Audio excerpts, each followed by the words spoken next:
From the city of Peaky Blinders, Birmingham, England, I would like to introduce you to Paddy Dhanda.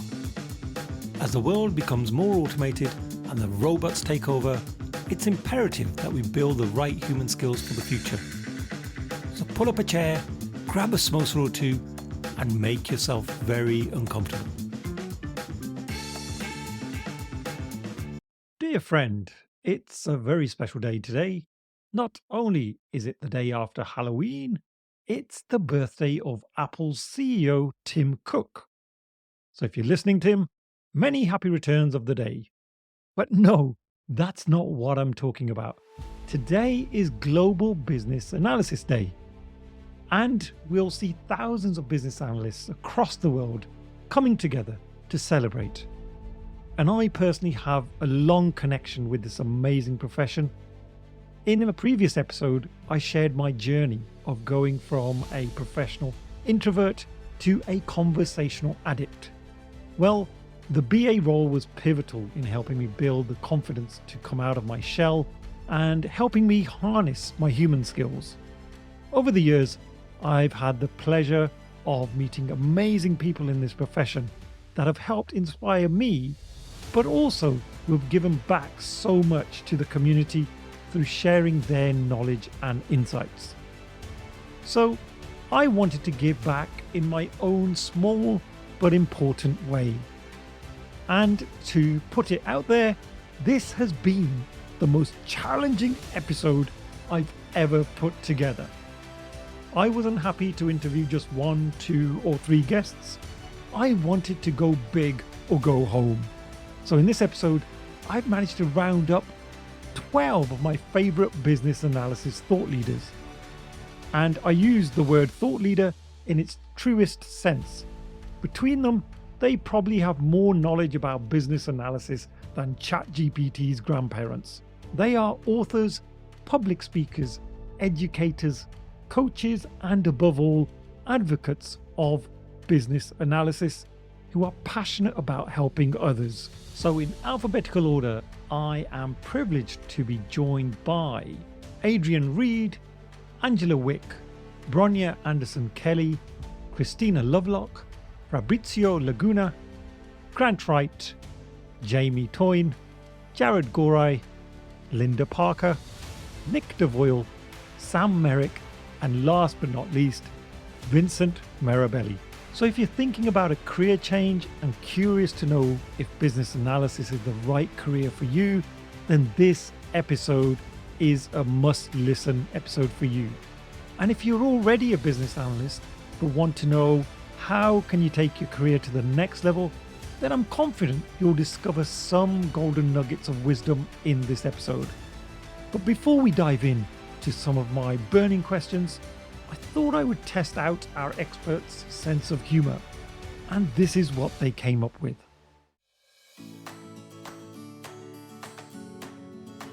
I'm pretty sure there must be a how many BAs does it take to change a light bulb joke, but I don't know it. Obviously, we'd need to do a requirements analysis to know that.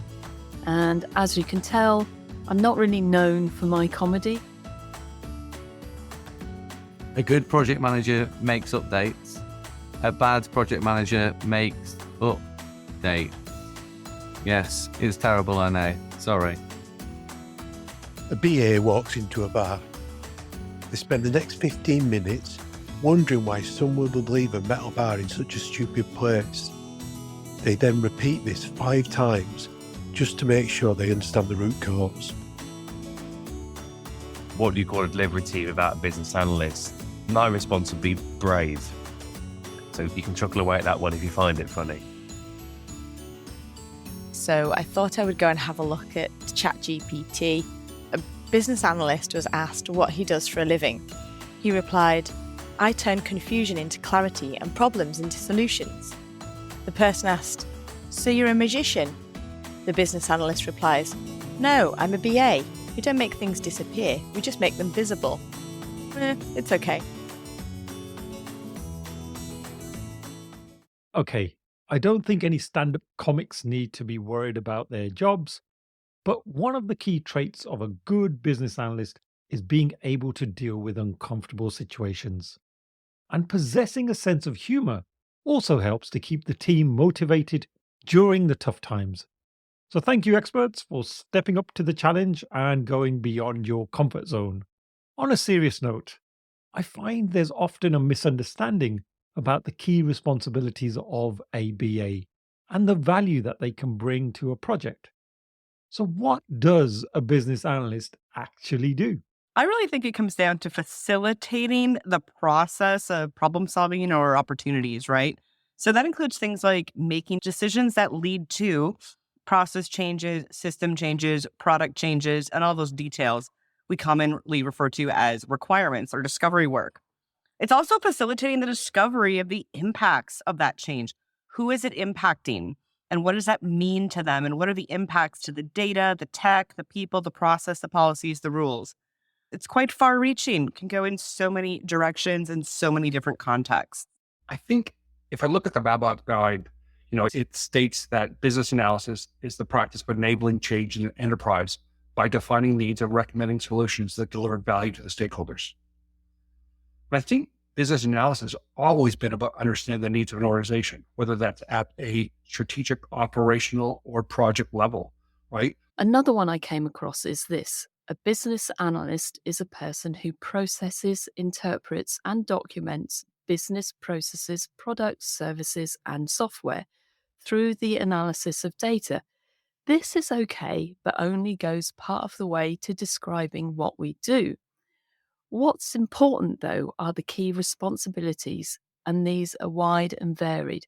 For example, at a high level, we define strategy, set goals, develop target operating models, do benefit realization, and business plans. And as you kind of move down that scale from strategy into requirements and design, you're probably hitting the more traditional BA or maybe even service design type roles where you're thinking about meeting those needs, I guess, from a stakeholder point of view. And then you end up in that sort of deep solution mode at the other end of the scale, which has kind of got more of a systems focus. I often talk about BAs being the conscience of a project or product to make sure that we're doing things right and doing the right thing. A good metaphor for business analysis is that of a doctor, with the patient in our context being the business or the organization or a part of an organization that we're working with to solve their problems. A patient may report symptoms of their problems. They may even tell you what they think the solution is. I think I need to take this medicine. But the good doctor has to validate that. They have to probe a little deeper, ask a few questions, and confirm what the true needs or problems are that they're trying to solve. I really think a lot of it is about the human side. It's about understanding stakeholders, understanding their perspectives, working with them, often in quite challenging circumstances, and utilizing that broad BA toolkit that I'm sure we'll hear more about and come on to talk about during this podcast. So, what I'm hearing is that the BA role is extremely diverse. They get involved in everything from discovery work, facilitating problem solving, working with stakeholders to elicit requirements. They can work at different levels, such as strategy, operational, and project level. I also really like the metaphor of viewing the business analyst as a doctor diagnosing business problems and acting as the conscience of a project. Fabrizio, I'm intrigued to find out the history of the BA role and how it's evolved over the years. In the first step of a software development, they have to define the needs of that software. And the definition of those needs is based on the specification of requirements. And they understood that specifying requirements is not an easy task, so they created this discipline called requirements engineering. And requirements engineering had some processes as well and some default techniques you can use to elicitate requirements, to analyze requirements, to specify requirements, to validate, manage requirements. But as you can see, the need of understanding and looking for business has become so much greater than looking for how we develop software that it asked for a new discipline. That's how business analysis was born. And that's the way that business analysis is evolving, trying to bring better business outcomes, trying to understand all stakeholders connected to those business and what do they value and how can we give them the best value that they're looking for. Some people will tell you that business analysis is a new profession that's only emerged in this century. That's not quite the case. I was certainly working with people called business analysts back in the 1980s. And at that time, we also had people called systems analysts. Again, people might tell you these days that a systems analyst is someone who concerns themselves with the technical details of an IT system, but that wasn't necessarily the case back then. A systems analyst was someone who concerned themselves with systems in the broadest sense. But gradually, the term business analyst became more and more widely used for those people. And it was given a massive boost in the noughties by two things, really. The establishment of the IIBA and the creation of the BA, the Business Analysis Body of Knowledge, and the creation in the UK of the BCS certifications in business analysis. And I think those two things together have brought about a real consensus on what the business analysis profession is. In the early 2000s, IIBA, of course, came on the scene. The Agile Manifesto came on the scene. I really think it's those early 2000s where we just really seriously start to go, whoa, this is way bigger than a systems analyst or someone analyzing one system. So the complexity keeps snowballing, right? And that just keeps happening more and more. And that's where this field is so amazing and so complex and continues to change, is that no longer can we look at it as I'm analyzing a single system or a system integrating with this system. There's just so much to analyze. And that's where nobody today can be a subject matter expert and a business analyst, right? That would be a very difficult role to be in because nobody knows all the information. In the 70s, if you were supporting one system and one user group, you could know it all. You can't, though, today. When we're talking business model changes and constant integrations and automatic updates, artificial intelligence, robotics, and all the capabilities of today, it just makes the idea that we need to have these elicitation and analysis techniques and this problem-solving, decision-making mindset and the user mindset so much more important than it has ever been. As Angela mentions, we currently live in a technology-led world. Things are moving at such a rapid pace, and I can understand having someone on the team, such as a business analyst, who keeps up to date on new developments to ensure that we've considered their impacts to inform our decision making. So, does that mean all BAs have to geek out on techie stuff? And how important is it that we build technical skills? Personally, I don't believe it matters whether you are technical or non-technical, or indeed whether you are a business expert in a particular field. What drives your ability to be a great BA are the skills that mean people want to engage with you. Once again, it's back to your emotional intelligence or your abilities to empathize and build rapport. In essence, do you know how to talk to people, ask questions, and create and hold a space enabling people to feel comfortable enough to share information with you? So I would say problem solving and communication skills, being organized are probably key things, and being able to kind of step back from the picture and really see things, see the context that we call it a helicopter view, to be able to see things from above. Being adaptable is really important. And it is useful to have domain knowledge. And that doesn't mean the specific exact technology or the specific industry that you're in, but understanding the concepts of business and technology. I think they're really key. This is a really interesting question because I think that the BA role is so broad, as I said before, that it can suit technical, non-technical people. It can suit people that are very analysis oriented, that are very creative. It can suit people that like detail, that don't like detail. It's so broad. I mean, I came into the role as no technical skills whatsoever. Like, this might age me, but I really struggled to even save something on a floppy disk when I started out in business analysis. At the same time, what I was told when I joined the team was I asked such great questions that they loved that I didn't have all that technical knowledge. But as I grew in my career and I started learning the technical things, I also saw how that helped me. I learned SQL really fast. I learned about technical architectures really fast and how code is structured and the whole software development lifecycle. And those things absolutely have helped me in my career as well. So I think it's a balance, but I don't think you need one or the other to get started. I think both and the balance of both help you succeed in the field.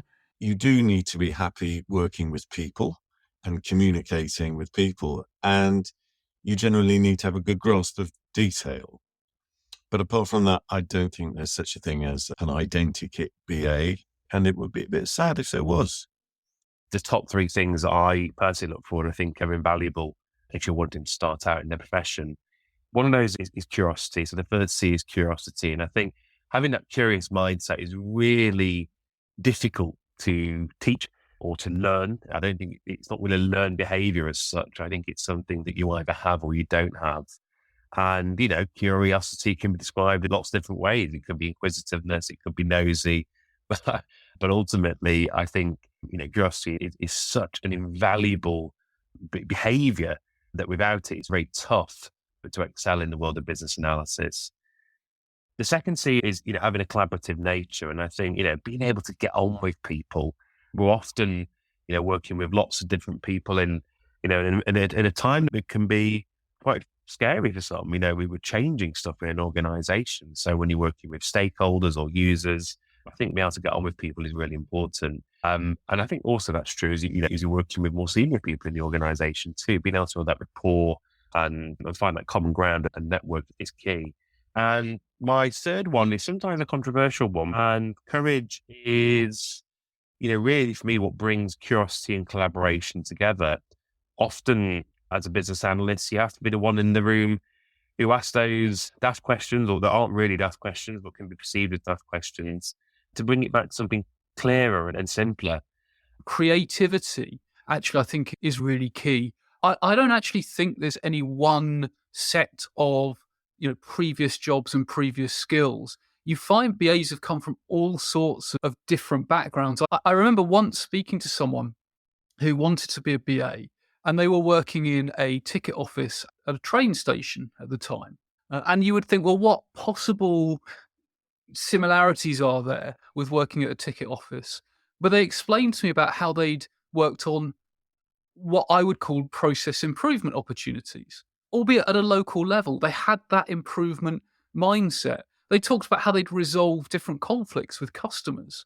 So actually, I think it's very much about that curiosity, that analytical and analysis mindset, and carrying those transferable skills forward. I don't think there's any single, in inverted commas, best type of person for business analysis. In fact, I think one of the great things about the BA community is how diverse we really all are. And I think that diversity is something that is worth a huge amount to our community.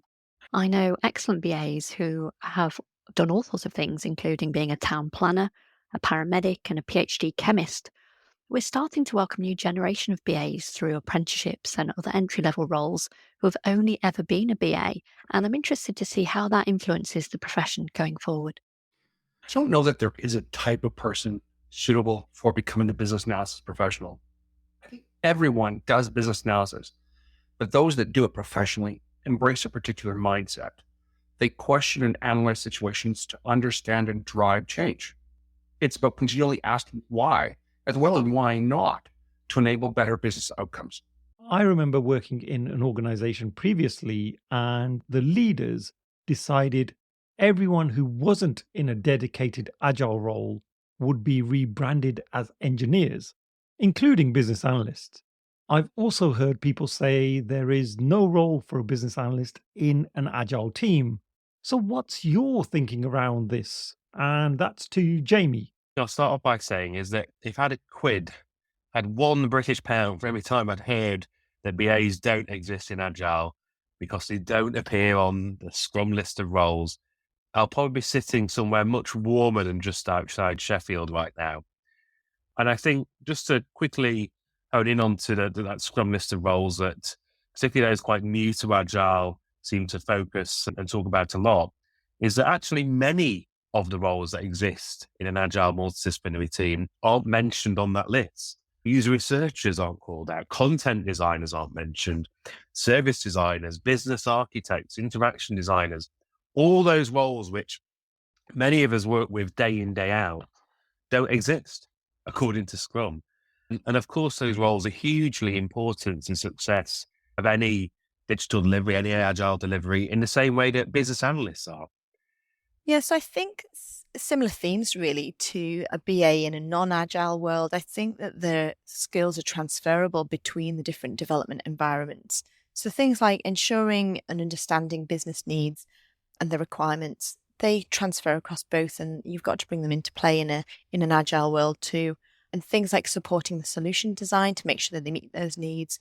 But we just have to, in an Agile world, just have to have an eye there on incremental delivery and the continuous improvement aspect that you get within Agile. I firmly believe that BAs deliver their value within the framework of an organization, no matter how that organization prefers to work and deliver their software.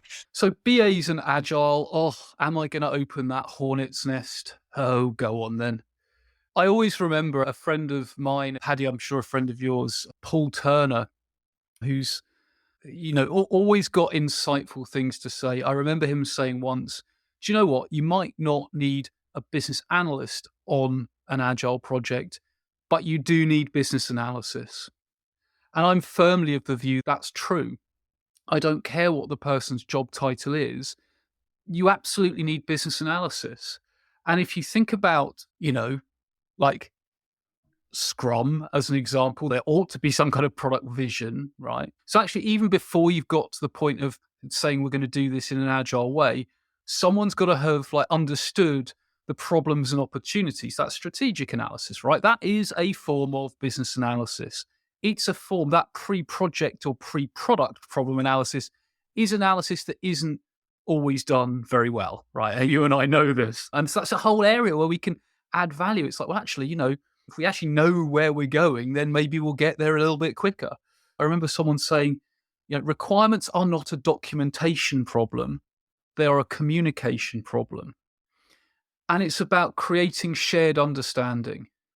And sometimes it's about challenging and making sure we go right back to that strategic view and say, okay, yeah, at this micro level, does it connect up? Are we in the right direction? Has something changed? Fundamentally, the BA role is still there to support and add value. Now, some may argue that's a product owner's role in Agile. I think, depending on your setup, BAs can step up into that product owner role.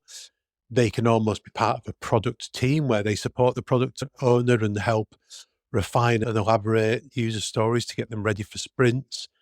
BAs can add value during the sprints to clarify acceptance criteria in a Three Amigos conversation with the dev and test teams.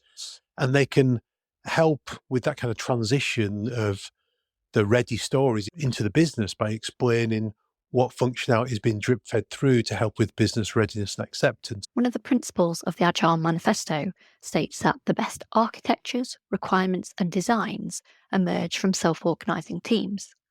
There's so much emphasis placed on the last part of that principle, the concept of self-organizing teams, that a lot of organizations have forgotten that they should be striving for the best architectures, requirements, and designs to inform those teams. User stories are not really analysis, and if that's all that BAs are being asked to do on a project, that's a fraction of what they're capable of, and it's unlikely that those teams are achieving the best results.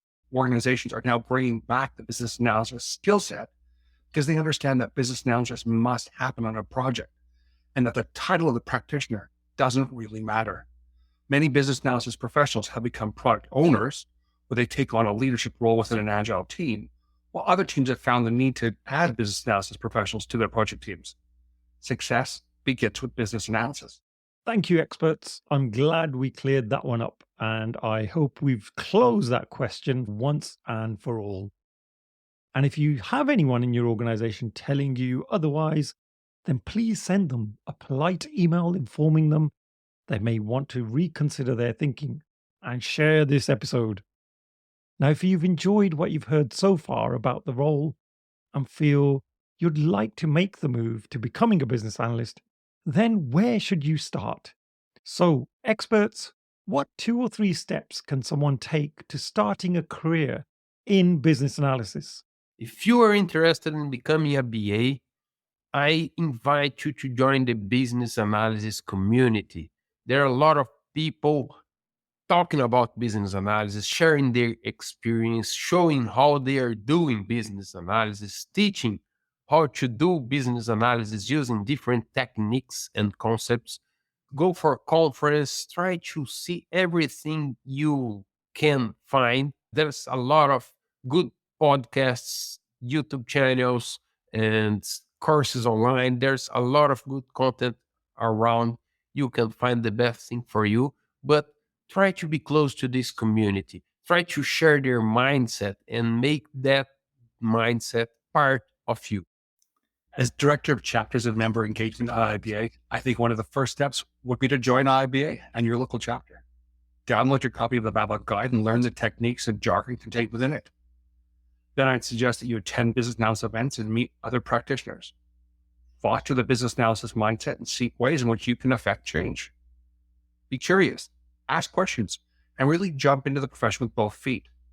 Because if you don't immerse yourself in the profession, you'll miss out on much of what it has to offer. I think my main bit of advice would be, if you can, try and find a structured way to learn and grow. Something that allows you to build your knowledge, but then supports you to find opportunities to test out your new knowledge, your new tools and techniques, in applying it in a practical sense.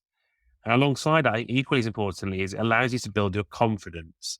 And for me, skills are confidence and knowledge applied in a real world setting. And so that's your way to elevate something that's theoretical and gain that experience firsthand. In every role, there is the opportunity to apply business analysis skills, whether that's approaching a problem logically, seeking different viewpoints and perspectives, or improving processes. Someone who wants to become a BA needs to look at some of the common criteria on BA job descriptions and see how they can find ways to demonstrate and gain those skills and experience from the job that they're currently doing. I've seen teaching assistants and window cleaners move into a business analyst role by demonstrating a curious and analytical mindset. And I personally gained so many of my skills relevant to business analysis when I was stacking shelves in Sainsbury's, including customer relationships and looking for business efficiencies. You've got the BCS, the Chartered Institute for IT, which has although that's IT based and business analysis is broader, of course, but it has a broad business analysis diploma programs. Engage with the meetups and the many good online communities that are out there, such as, you're listening to this podcast now. You might want to look at websites like BA Times. I'm biased in saying this, but BA Digest as well, the quarterly free magazine, is a good thing to look into, connect with others. If you are new to being a BA, I think it's useful to follow a BA pathway and for organisations to set one up so their BAs know how the role might progress from trainee or junior all the way to senior BA. A pathway provides a framework for BAs to follow, focusing their learning so there is an understanding of what skills should be known at what stage in their career. The key thing is to have a route to follow, but also don't allow it to constrain your training as a BA. With so much learning available. Some fantastic advice from our experts there, and I absolutely agree with everything they've shared. There's just something really special about the BA community. There's a real sense of wanting to help each other. We can see this firsthand even on this episode, where every one of our experts has been so forthcoming in sharing their top tips. Now, the BA role requires us to develop a whole host of new skills and apply a bunch of different analysis techniques. So where do you start when considering business analysis training? Over to you, Sam. Let's hear some of your thinking on this. My mind is completely clear on this question. So I think there's two pathways that you should be looking at. And there's the IIBA, ECBA, the Entry Certificate Business Analysis course pathway. I mean, courses are about the BA block and trying to understand the kind of conceptual view of what business analysis is and how that hangs together from the IIBA's point of view. That's really good because there's a bunch of techniques, different knowledge areas to consider, lots of different tasks you may or may not do as a BA in different contexts. So that's a great way, if you like, reading and building a kind of conceptual model in your mind. If you're looking for something a bit more accessible, then I would say take a look at the BCS courses. It provides a process for business analysis, which I think is really easy to digest and a good set of techniques in order to get you going. So look at both of those things. I think it depends on the kind of learner you are, the kind of mind that you've got, whether you're more logical or more kind of flexible. So take a look at those. I think that's the best way. I'm a big advocate for professional certification for business analysis, and in fact, all roles in tech and digital. In my experience, professional qualifications improve the confidence and competence of business analysts, and they improve the consistency of business analysis across an organisation. So I think it's so valuable. I also have to do a plug here for the Level 4 apprenticeship standard in business analysis, which is a great route for people to be really well supported to become a BA. And there is no age limit on apprenticeships. Anyone can do one. And there's also funding available in the UK for employers to support this. If you're looking for content in business analysis, I invite you to subscribe to the Brazilian BA YouTube channel. There's a lot of good videos, small videos with concepts related to business analysis there, and also some good interviews with business analysis experts from all around the world. I would recommend for someone starting out the LinkedIn Microsoft certification to start. And that's a LinkedIn Learning Microsoft collaboration. You can find it on opportunity.linkedin.com. It's a free learning path to start that journey. I would also recommend BACube.com. I am the host of BACube.com, where our motto is we empower the best in modern business analysis of tomorrow and help BAs thrive. So if you're new to business analysis, it's a great place to learn more from others, from experts. It's on-demand courses, it's live events, it's cohort learning, there's templates, everything you would need to really thrive in a thriving community to get support from as well. So I'm a little torn on this one because I don't have any formal BA qualifications. I haven't done my BCS exams. I haven't done my IBA exams. And it's never really held me back in being able to get work in the BA space. But I guess what I did have was I had some formal training early on in use cases and UML that gave me a good foundation. And I've always just researched and read a lot myself about different BA techniques. But I do absolutely recognize that, that some BAs really benefit from the more structured learning that some of those courses offer. I was working on an interim basis at one of my clients, heading up their BA function, and we actively encouraged the BAs at that organisation to take their BCS diplomas in business analysis. And the people that did those exams, they really got value from them. Likewise, I know a few people who've done their CBAP through the BA, and again, that they found that really valuable. So I think there is value in doing those courses, but I personally have managed fine without them. What I have done is I've invested in training that I think allows me to grow above and beyond the basics of business analysis. So I did do some product ownership training, some user experience design training. I've done a lot of work in the last few years on visual thinking as a skill that I think can really amplify and enhance the BA skill set. So I'd recommend also looking at those kind of softer supporting skills, as well as just the core BA kind of discipline and the courses that go with that. Thanks, Grant. Now, something that BAs love to talk about is techniques. So I'm keen to hear from our experts what some of their favourite business analysis techniques are. Bronya, what have you got for us? A lot of people hate rich pictures. I suppose with your visual thinking skills, though, Paddy, I'm sure you'll probably be aligned more with me because I love them. I understand why people don't like them because they're not formal. They've got virtually no rules to help you produce them. And to a BA professional, they can be seen as a bit juvenile. But I think they're really powerful. As an example, many years ago, I worked on eliciting requirements to improve a payments process, like a process in. I met with the stakeholders, but then I produced a rich picture afterwards to explain all the complex things that happened kind of in their process. Sort of like a fun flow diagram. And guess what? I got confirmation back from them within minutes to confirm that it was correct. Why? Because they're engaging and because they're easy to interpret. So rich pictures absolutely is one of my favorites. But then the other favorite that I've got, weirdly, is data flow diagrams. I think that's because for me, process sits, if we're making a change that's significant enough to affect the operating model, you're going to start looking at process. The data flow diagram is very much a process model. So you draw out your processes, but you consider the data flow and the data storage within that.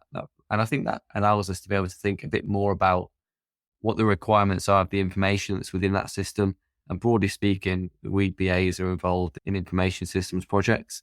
So for me, data flow diagrams helps to kind of logically think about information and process together, as well as people who are obviously making, in a lot of cases, making the information, managing the information and the technology as well.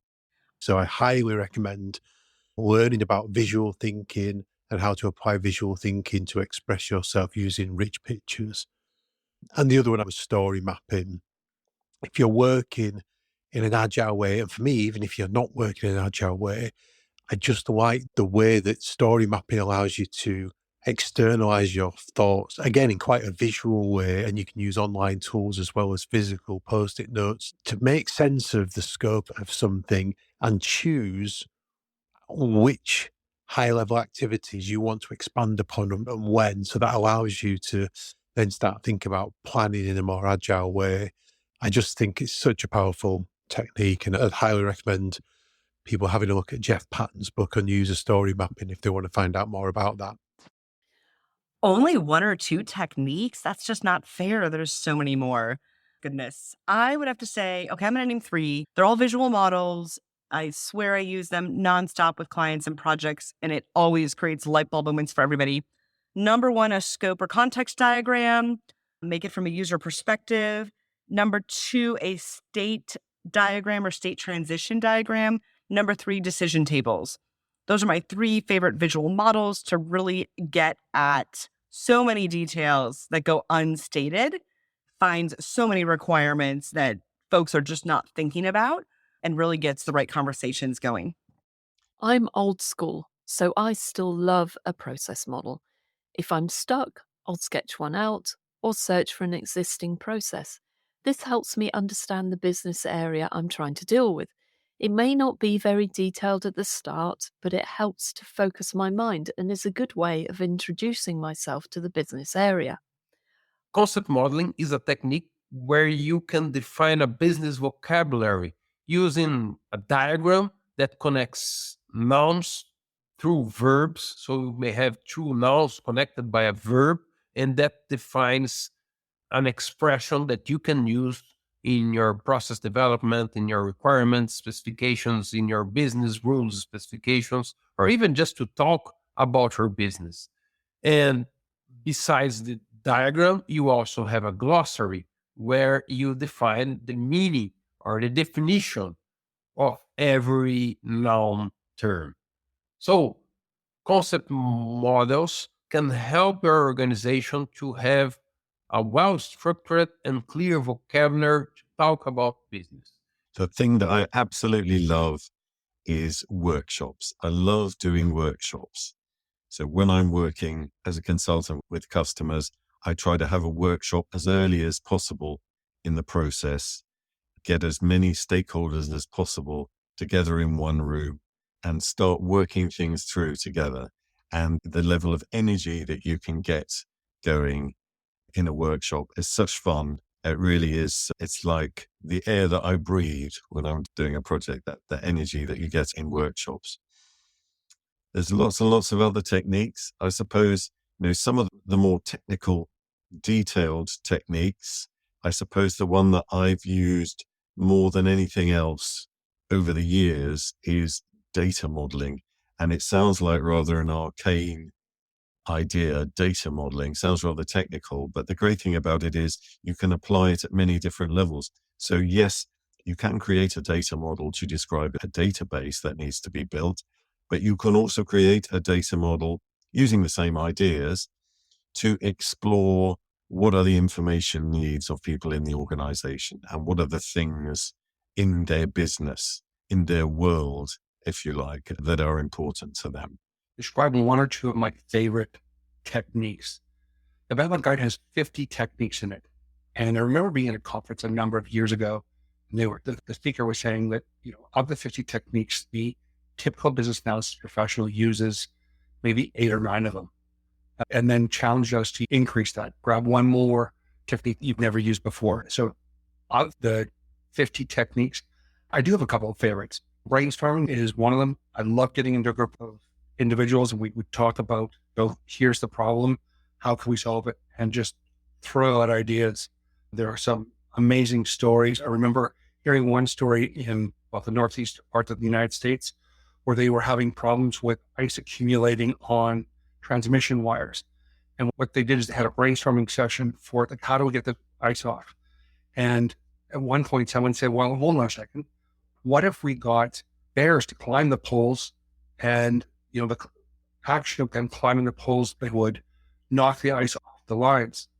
Well, believe it or not, that brainstorming actually worked because the way it worked is, but how do you get the honey on top of the pole so the bear wants to climb it? Well, use a helicopter to put these pots of honey on the poles. Well, they soon found out that the rotors of the helicopter would actually shake the ice off the lines. So it's one of my favorite stories and obviously one of my favorite techniques as well. So I have been known to create a force field analysis or a decision tree to help me with the decision I'm trying to make. A force field analysis allows you to think about and visualize the opposing forces acting on a decision or a change. And you can quantify the different forces and think about how different aspects can be addressed or overcome.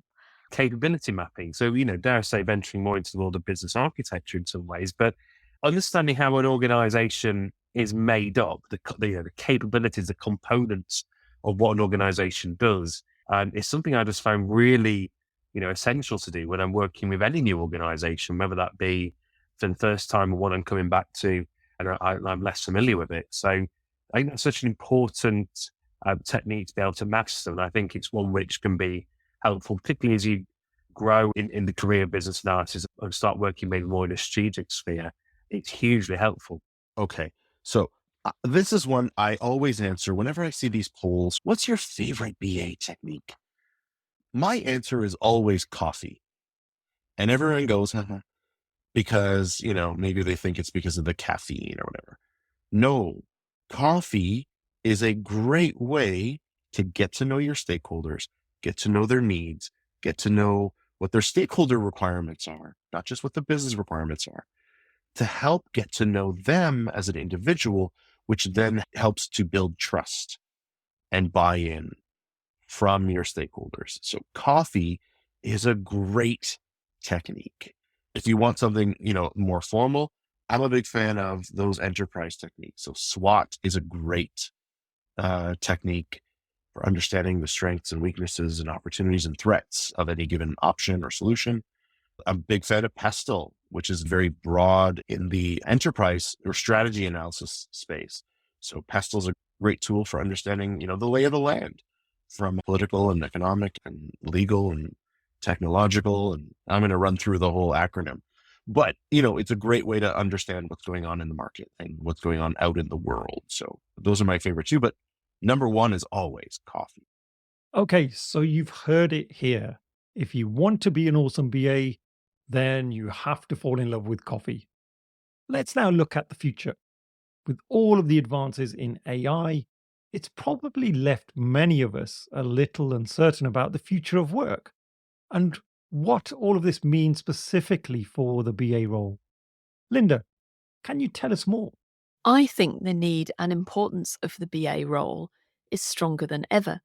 Currently, there is a mix of organisations working in different ways, some more traditional approaches like waterfall, and some more agile techniques.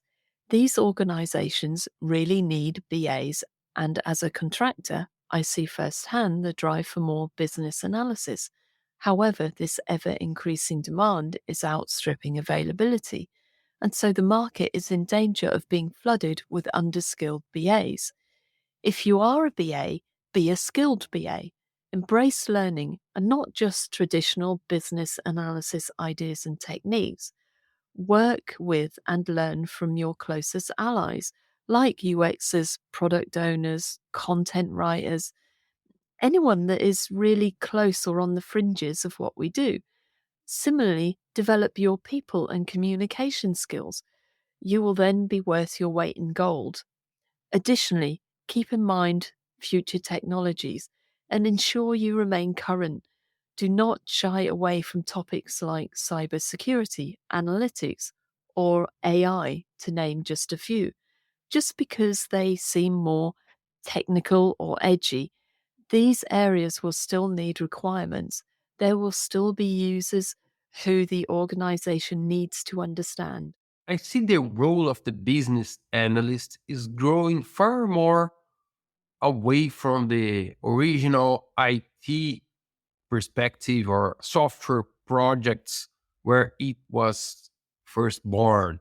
I see business analysis being used for very different kind of professionals. Recently, BA just closed a partnership with the Human Resource Association, explaining how human resources analysts can use business analysis, or in other words, how can they also be business analysts, trying to understand the needs of an organization in the aspect of a human resources and defining solution for those needs. A solution in a human resource perspective could be training or hiring a new employee or defining a career path.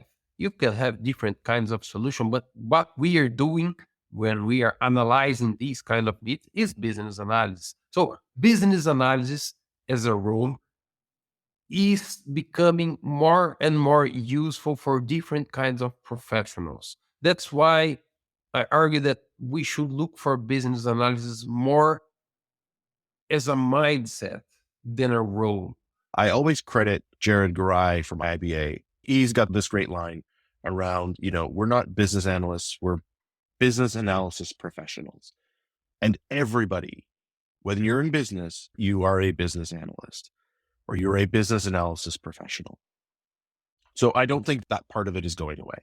What I think is really interesting for BAs as we, navigate towards the future is, how are we going to adjust to things like Chat GPT? And if you haven't played with that yet, it's a fantastic, AI tool. How are we going to benefit from it? Let's not be afraid of it, but how are we going to benefit from it? Can we use it, or can we leverage AI and bots to do a lot of the mundane work? Now, that being said, now that I'm saying this, what does mundane mean? So I think of someone like, Jamie Champagne, who seems to, and I don't know how, love writing, validating, and building traceability into her requirements. Loves it. I don't. And maybe that's why she and I get along so well, because we're like opposite ends of the BA spectrum. But, what is mundane? What is the work that you don't want to do and that somebody else wants to do? So I think, we're going to have to find a way to integrate AI, and technology is going to continue to evolve. I think that there's an awful lot of BAs that have been moving, I guess, into more sort of strategic roles. So I think that's probably a step towards kind of a more business focus, more broader context, more strategy oriented type business analysis role. I don't necessarily want to say business architecture because that implies that you're inputting a framework in to manage the value streams of the organization. But I think that having wider touch points as a BA and having probably more scope of change, I think is a good thing, because it enables the organization to think more holistically. I think there'll always be a need for BA skills for, helping organizations in that way. As long as organizations exist, then there's going to be the need for that skill set. I think with the advent of AI and more in data analysis, I think we'll find BA roles getting involved in those sorts of things. We've got AI data analysis, process automation, UX design, and then there'll be certain technologies within specific domains, say, that a BA might specialize in. And I think we'll probably see that, over the next 10 plus years, is just a further breakdown of the BA role into further roles, and we'll just get more specialists. There'll still probably be generalist BAs, but I think we'll find a lot more roles that are requesting kind of specialist knowledge and skills. In short, I'm really excited. I think there's never been more of a need for a BA mindset and the wider business analysis toolkit that we can bring to our organizations, for our customers, for our users.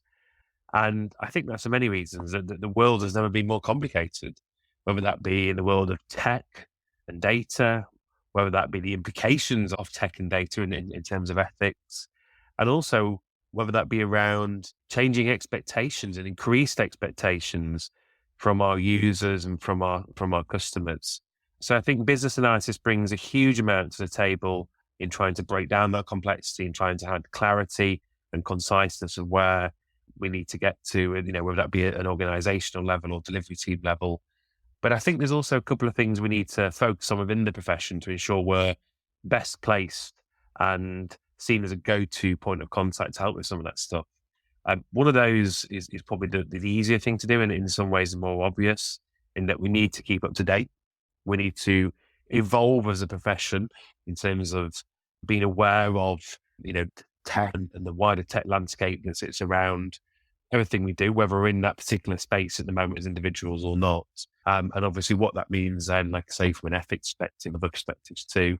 And we also need to be aware of what other professions exist. Obviously, for those who've been business analysis for more than 10 years, the professions you work with on a day-to-day level will have likely changed. There's probably likely more digital and tech professions that exist today than there ever has been. So we need to be clear on how we work with those other professions. How do we get most from them with what we're doing? But likewise, how can they get most from what we do and how we work?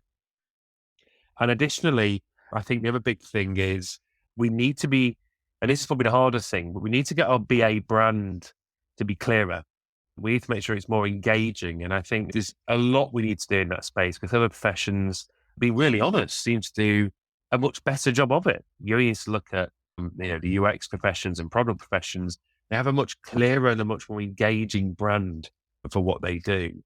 And that's not to be said there aren't brilliant things that individuals are doing already. I think Paddy, the podcast you do here in terms of the Superpower score is a brilliant start towards that. But there's more that we need to do across community level, across profession level. I think the future of the BA role is going to be leaning more and more towards collaboration.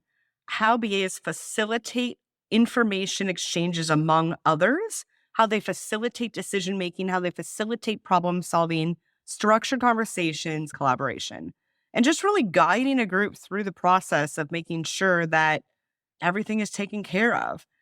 Old school way of doing this is creating a bunch of really thick, big documents, but more and more the trend and the future that I see is that we're going to be writing and documenting far less and facilitating meaningful conversations to get the decision-making process on track, to get the problem-solving process on track, and to do that at the speed of light. Well, I really see business analysis as being an area where there's real opportunities. And, I see BAs getting involved much earlier in the business change life cycle, in the product development life cycle. And I think that area to the left of the sort of conventional area where, requirements analysis starts, that's an area where we can really move the needle, because those early interventions where a quick question like, why are we doing this? Are we still on the same page here? They can save hundreds and hundreds of days of scope creep further downstream. I mean, maybe I'm being dramatic here, but you know how much I believe in this kind of stuff. And so I think there are huge opportunities. Teams are definitely pushing into that direction. And I think it really is about being that, a phrase we've probably heard from time to time, that trusted advisor to the business, and really helping to adapt organizations. If organizations want agility, then they need people who can be there to help work with those relevant stakeholders, to help see the opportunities, to help work out how the internal plumbing works so change can be made in a really expedient fashion. So I think when you look outwardly, when you've got organizations wanting to adapt, when you've got possibly a tough physical and financial environment changes happening, then we are exactly the types of folks that people will need. Things do change. Nothing stays the same forever.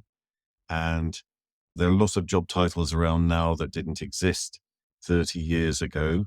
And job titles that exist now won't exist in 30 years' time. So we can see already that there are people doing business analysis on projects who don't necessarily have the job title business analyst. They might be, I called a product owner, or all sorts of other things.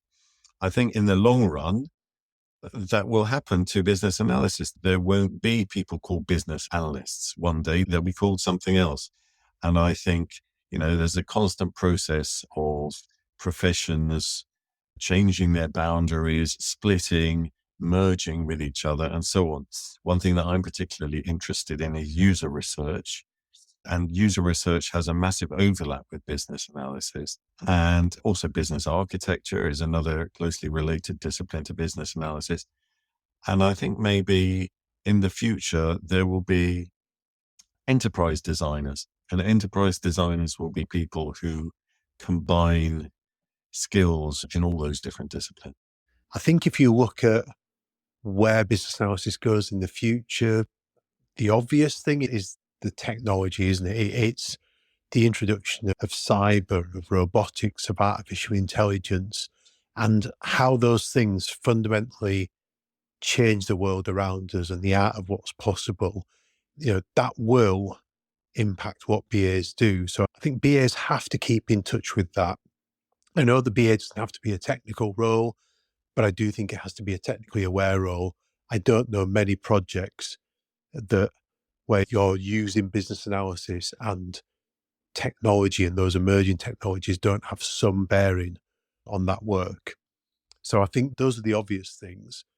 I think the other things that they're not new trends, but the application of business analysis as a skill set outside of the BA role is something I see the community talking about. And I agree, whether that's expanding into business architecture, service design, strategy analysis, all of those sort of roles can benefit from good business analysis skills. And as a profession, I think that's where BAs can kind of grow and see their longer term career path. So I definitely think there's a need to keep that conversation going.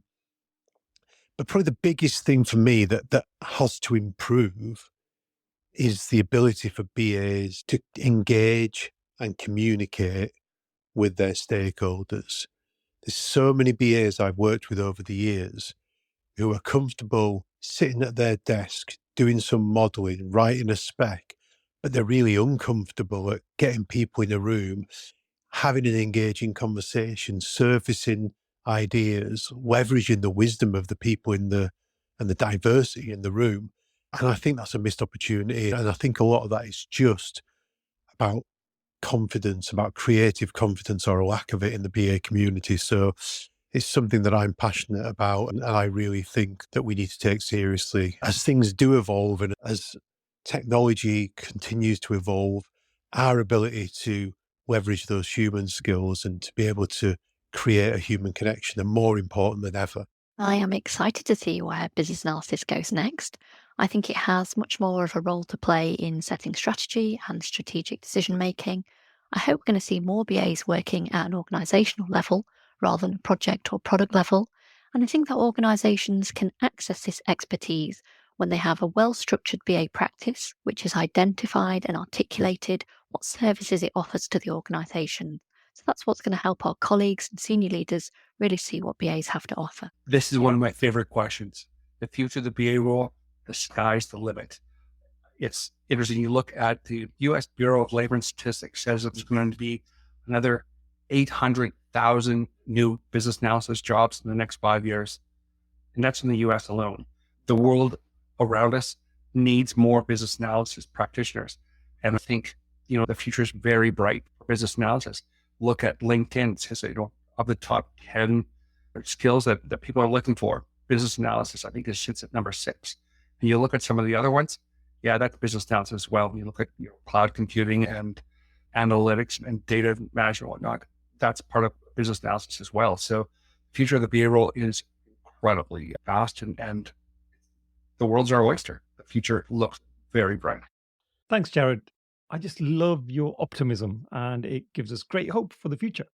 Now, if you're a regular listener of the podcast, then you'll know I always ask my guests to share their favorite resources to help you continue on your learning journey.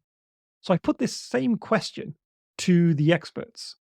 Fabrizio, tell us, what are some of your favorite resources?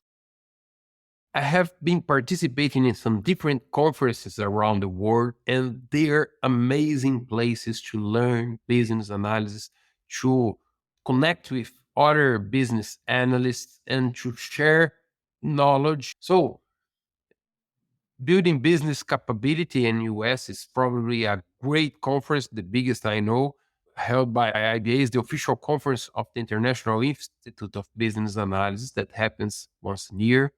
PMBA conference in North America, Canada, and the United States is also a great conference that talks about business analysis. We have BA and Beyond in Belgium and the Netherlands, which is a great conference. We have in South Africa, the IBA chapter in South Africa, making the BA Summit a very good conference in business analysis. I know they have a very good conference in business analysis in Australia. We have here in Brazil, the BA Brazil conference. So all chapters around the globe are doing great business analysis conference. I do have my own YouTube channel, the Brazilian BA on YouTube, and there's a lot of content there that I bet would be useful for you too.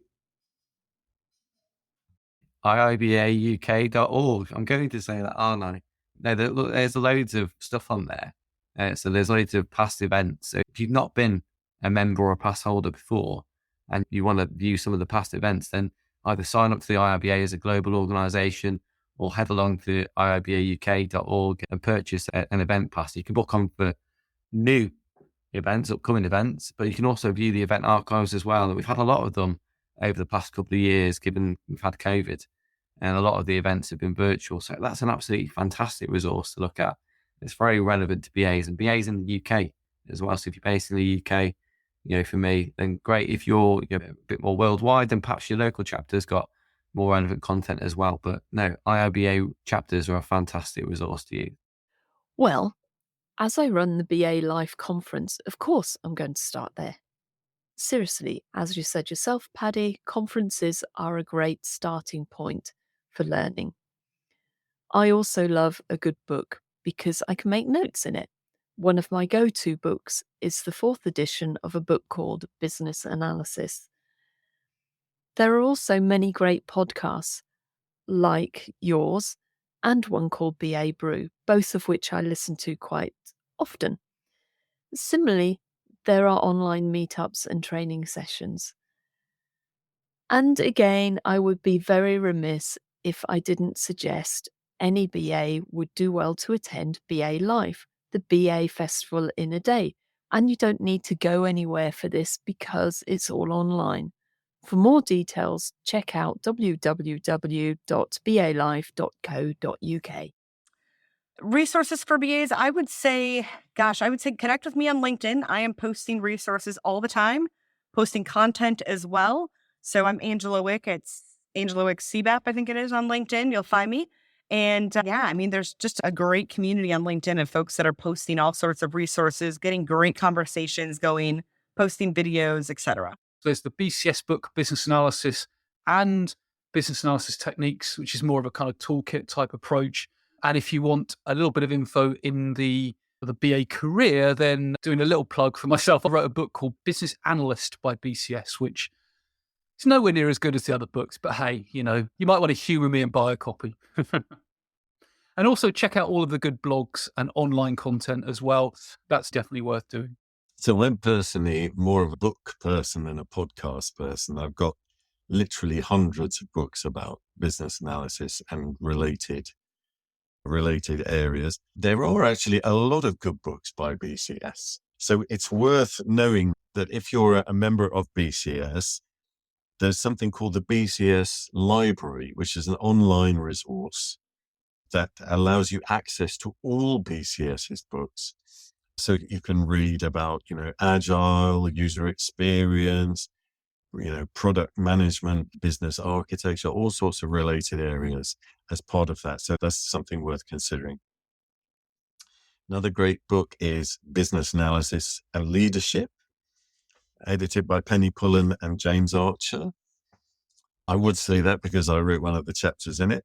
The IIBA's Business Analysis Body of Knowledge Guide is quite dry, but it is a very good collection and quite well-structured collection of ideas about how to do business analysis. And also, finally, one other book I would mention is that there's a new edition coming out at some point of Mastering the Requirements Process by Suzanne and James Robertson, which is, I think the current edition is the 3rd edition, but I believe there's a 4th edition coming out quite soon. So that's worth looking out for. I personally like Analysts Corner on medium.com. I also do some writing, blogging for that too. And I also really like the BA Digest publication that Adrian Reed pulls together. All are fantastic places to find out new information, find out different perspectives and angles on things from experienced practitioners around the globe in both of those. In terms of books, one that sticks and I remember is a book called Discover to Deliver, Agile Product Planning Analysis by Ellen Gutesteiner and Mary Gorman. And that's just a really good book on how to apply business analysis techniques in an agile context, and one that I just find myself going back to again and again. So I think lots of stuff for BAs. I would also recommend looking into the world of visual thinking. That's something that I'm passionate about. And there's lots of good authors there. And if you want to find out more about visual thinking, come along to the visualjam.com and we can carry on the conversation there. If you're looking for podcasts, Dave Sabo has a great one called Mastering Business Analysis. I will throw in a couple of my own. I also have a podcast called Business Not As Usual. If you're not sure which one it is, because there's a few that have the same name, look for the pineapple with sunglasses. Business Not As Usual. I do that with my buddy and former colleague, Mike Martino. Good dude. So in terms of books, there's a lot. I know Jamie Champagne has written one on mastering business analysis. Jamie and I also have a community that we're trying to build called the Modern Business Analyst. You can get more information about that at my website, vincentnerabelli.com. There's no lack of education and knowledge out there. And I'll throw another, I'm going to use this as an opportunity to plug myself. I've just yesterday come back from recording my 5th course on the LinkedIn Learning platform. A few are related to, my Lean Six Sigma world, in, change management in Lean Six Sigma and building a culture of continuous improvement. Although I would argue that one probably is applicable to everybody and not just Six Sigma folks. But my first course ever was called Business Analysis Foundations Enterprise. It was all about enterprise analysis. And then I did a follow-up in my 3rd course called Essential Techniques in Enterprise Analysis, where we talk about, SWOT and PESTLE and the 3 Horizons technique and Porter's 5 Forces. The field, the industry, the people that are in it are so open to sharing their perspectives and their knowledge. And I think that's amazing. I would direct people towards the BA Times, a free online magazine, and BA Digest, also free and is released quarterly. There are loads of resources on the BA Hub created by Blackmetric. Representing IIB as I do, the resources that I'm going to recommend are definitely IIBA focused. We do have an IIBA podcast. We do a minimum of 2 webinars every month for our members. We do periodic public webinars as well. Of course, the big conference in North America, Building Business Capability. We have 115 chapters currently around the world that have professional development days. So those are awesome opportunities to learn. There's so many resources out there. From a book perspective, can't go anywhere without talking with the Bablock Guide from IIBA, as well as if you're a member of IIBA, you have access to our online library with over 11,000 titles of amazing books on leadership, analysis, data, agile, pretty much anything you can think of. It's all there. So those are the resources that I will recommend. And hopefully you can find some nuggets in those. Wow, there's bags of learning just right there. And we're almost at the end of this epic episode. I personally want to thank each and every one of my awesome guests on today's podcast. I'll be sharing everyone's LinkedIn details in the show notes, so I do encourage everyone to follow up with them directly on any points that you've heard in this episode.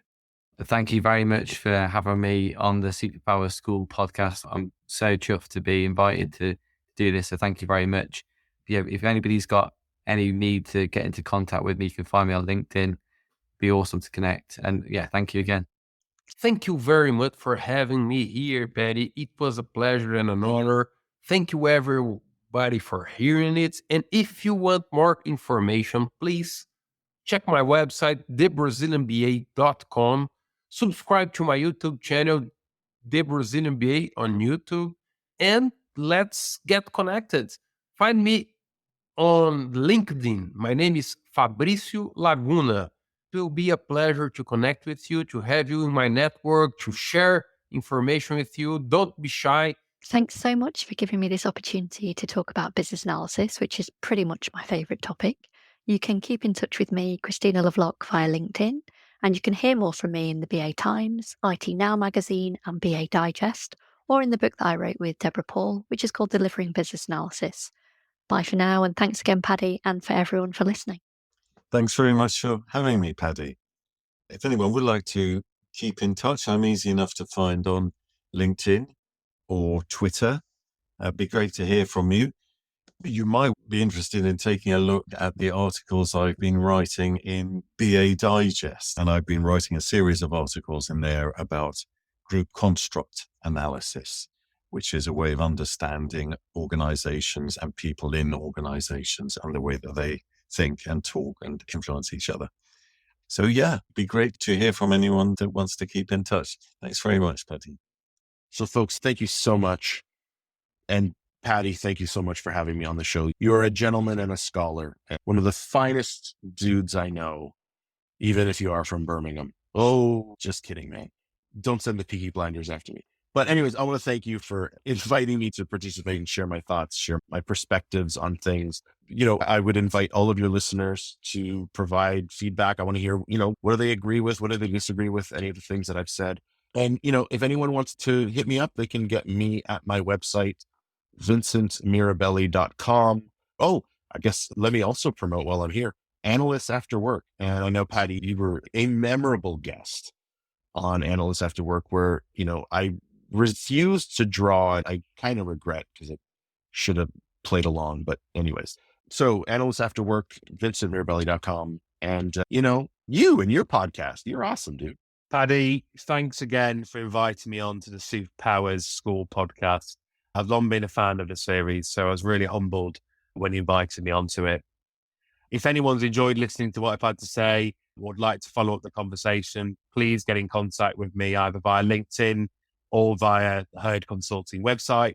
It's a shameless plug time. It's www.herd.consulting, and you can drop us an email or get in contact over the socials there. But thank you again. And if there's anything we can help your organization with in terms of business analysis, We are a rockstar business analysis consultancy, so we like to see things a little differently. And if that's something of interest, get in touch and would love to have a conversation. Thanks again. Fantastic. Paddy, thank you so much for having me on the podcast. I think it's such a great set of topics to be discussing. It's such a tricky set of questions you set for me, but that's always part of the fun. I would love to stay in touch with anyone that has even been vaguely interested in what I've had to say. So just connect with me on LinkedIn. My name's Adrian Reed. That's Reed. And if you just let me know you heard about it on this podcast, then I'll know, it's always useful to know where someone has heard about me. Also, I've mentioned a few times the BA Digest magazine. If you'd like to get access to that, if you go to blackmetric.com and click on resources and BA Digest, you'll find it there. That's blackmetric.com and then click on resources and BA Digest, you'll find it there. And if you have any trouble finding it, just, ping me up on LinkedIn. Also, if you want free BA stuff throughout, just follow Blackmetric Business Solutions on LinkedIn because we share all sorts of content and memes to brighten up your day. But do get in touch. Always great to hear from other BAs. Paddy, thanks so much for having me on your show. I am looking forward to hearing the feedback from your listeners. And if folks want to follow up with me, they can find me on LinkedIn or ba-cube.com. And I look forward to seeing everyone on LinkedIn or BA Cube. Thanks so much. Yeah, thanks for having me on, Paddy. It was great to chat on here. I think it's always good to get involved in any discussions that are BA related. I always enjoy that. Yeah, if any feedback or if there's any questions or people want to get in touch, then feel free to find me on LinkedIn. That's the easiest way. I think I'm the only Bronya Anderson Kelly. That's Bronia. So yeah, look me up on there and connect up on there. I look forward to hearing from anyone. Wow. What an incredible experience. I love the fact that I had the opportunity to talk about business analysis, which is a topic that's near and dear to my heart, obviously. I want to thank you for listening. Thank you, Paddy, for the opportunity. This has been exceptional. I dare say even fantastic. I know my team gives me a hard time because I love using the word fantastic, but it has been fantastic. There are so many ways to connect with me, and I hope that you do. Connect me via LinkedIn at Jared Gorai. Also, you can look me up on IB.org. I'm, as I said, the Director of Chapters and Member Engagement. And it's been my absolute pleasure. So thank you. Thank you for having me on the show.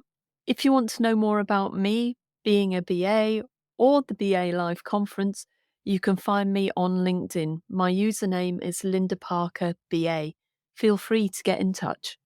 Similarly, to discover more about BA Life, the BA Festival in a Day, check out our website at www.balife.co.uk or again on LinkedIn. I look forward to catching up with you and listening to your feedback. Thanks again. Thanks, Paddy, for having me on the show. If anybody does want to keep in touch, I'm more than happy to connect on LinkedIn. I'm quite active on LinkedIn and more than happy to receive connections and talk about any of the things that we've spoken about on the show today. If people want to follow more about what I do in the world of visual thinking, you can find me on Instagram. My handle is GW_right. And you can also go along to thevisualjam.com, which is an international visual thinking community that I founded with Paddy. And we run a free monthly meetup where we get along guests to talk about all things related to visual thinking. And we have lots of fun while we do it. So I would love to see some people come along to that and, learn how you can leverage the power of visual thinking to really amplify your BA skills as well. And as they say in show business, that's all, folks. I hope you found the insights in this episode useful. If you have any feedback for me, then do let me know. You can connect with me via LinkedIn and drop me a message. And I want to thank Ian Borthwick, the head of publishing at the BCS, who did exactly that and said, Paddy, why don't you include an outro in your episodes? So just for you, Ian, I'm going to try and endeavor to include outros in future episodes. And I just want to thank everybody for taking the time and listening to this episode.